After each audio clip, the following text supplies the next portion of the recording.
Hello mga idol, gusto nyo bang i-convert ang inyong reels sa long video form? So ito yung bagong update ni Lolo Mets. Ang maganda rito, hindi na kayo gagawa ng bukod na reels sa inyong mga video. So kung gusto nyo malaman, panoorin nyo ito guys. So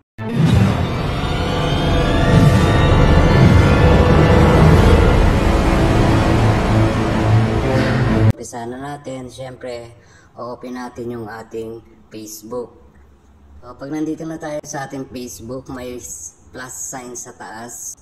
Ayan, pindutin nyo lang yung plus sign sa taas and then post. Pindutin nyo yung post. Ayan, pag napindot nyo yung post guys, ganito yung lalabas. Yung photo and video. Ayan, pag napindot nyo yung ganito yung lalabas, mapunta kayo sa inyong gallery. So, ako ito yung i-upload ko, yung 4 minutes. And then, pag pinindot nyo yan guys, pindutin nyo lang yung next sa taas. Ayan. So mapupunta na kayo dito. So gawa na kayo ng title para sa inyong video. And then syempre pag ginawa nyo yan ng title, samahan nyo na rin ng tag at saka samahan nyo na rin ng description. Sa tags nga pala guys, kailangan related sa inyong video yung mga tags para hindi nalilito ang pag-suggest si Lola Mets sa mga viewers. Ayan, kung tapos na kayo guys, parang ganito ang lalabas and then pindutin nyo lang yung next sa taas. Then be sure na tayo ay naka-publics para mapanood ng ating mga followers.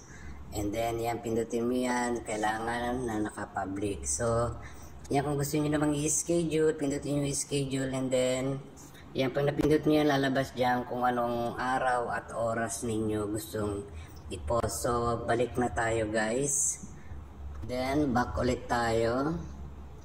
Ayan. So, pag nakaback tayo guys, mapupunta na tayo dito ulit. Then, pindutin nyo yung next and then post. Pindutin nyo na yung post. Ayan guys, pag napindot nyo na yung post, ganito yung lalabas. And then, pindutin nyo yung try it. Ayan guys, pag pinindot nyo yung try it guys, ayan, pag pinindot nyo, dito na tayo sa Reels. So, dito naman sa Reels guys, pwede kayong magpalit ng music, pwede kayong mag-add ng voiceover. So, parang regular na nag-upload din kayo ng inyong Reels. And then, pag na-edit nyo na yan mga idol, ayan, pindutin nyo lang yung nasa taas, yung done. At dito na kayo mapupunta. Ayan. Ako guys, may sarili na ng audio, kaya ang pipindutin ko dito ay text lang. So, dito ilalagay ko na yung title ko sa aking Reels. So, ayan. Kung ano po yung nasa video nyo, yun ang ilalagay nyo sa inyong title. So, ayan guys, pag natapos nyo na inyong title, so, pwede nyo na yan, pindutin yung done, and then ipwesto nyo na kung saan nyo ipupwesto yung inyong text. And then, pindutin nyo lang yung next kung tapos na kayo. Yan, pag pinindot nyo yung next, mga idol, ganito na yung lalabas. Dito tayo mapupunta sa ganito. Yan, dito, lagyan ulit natin siya ng title. At kasama na rin yung hashtag. Ayan guys.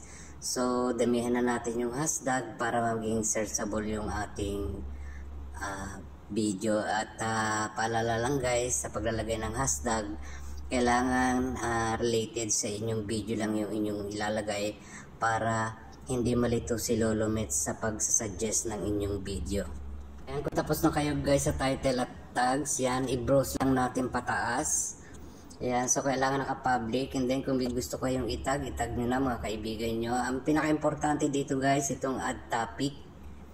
Ayan, open natin yung add topic dito. Kailangan ay may tatlo ka lang na add topic na ilalagay. At kailangan din ay related din siya sa iyong video. Kapili ka na ng tatlo, isave mo na ando sa taas. Then, ayan, dito mapupunta ka dito.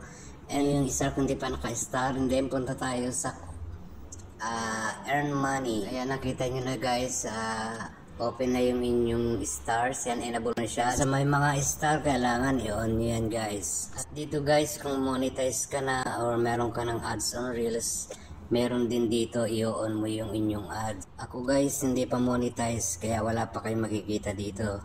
Wala pa akong mga ganon. So, back tayo guys sa taas. And then pag back tayo, ito yung pinaka-importante guys ha, yung connect your reels to a video. Yan, open natin yan guys, at ito guys, yan nakalagay not connected, so para makakonect tayo is open natin yan, ayan. And then back tayo ulit guys. Ngayon guys, ready na tayo para i-share yung ating video kasi okay na lahat siya. So share now. Yan, then punta tayo sa ating Facebook guys. So ito na tayo sa aking Facebook. So ayan na guys, kung nakikita nyo naka-upload na siya. Ayan na siya guys. So punta ulit tayo sa ating profile dun sa taas. Check naman natin sa ating reels guys kung nandun na. So punta tayo, open natin yung ating profile. And then more, and then reels. So ayan, ayun na siya guys, nasa reel na. So open natin yung reels. Yan, pag na-open natin yan guys, ito yung makikita nyo guys. So nakikita nyo dyan sa baba. Pag pinindot yan guys ng mga viewers o ng iyong followers, dito tayo mapupunta sa ating full video. Ayan, mapapanood na nila yung full video nyan guys. Ayan guys, yan ang bagong update ni Lola Meta. Sana may natutunan kayo sa aking video sa araw nito. Please, follow na po kayo sa akin at panoorin nyo po, ayan po yung mga video ko, ayan. At saka yung aking mga reels guys, please support. And thank you for watching. Please like, share and comment, and of course, subscribe. Thank you.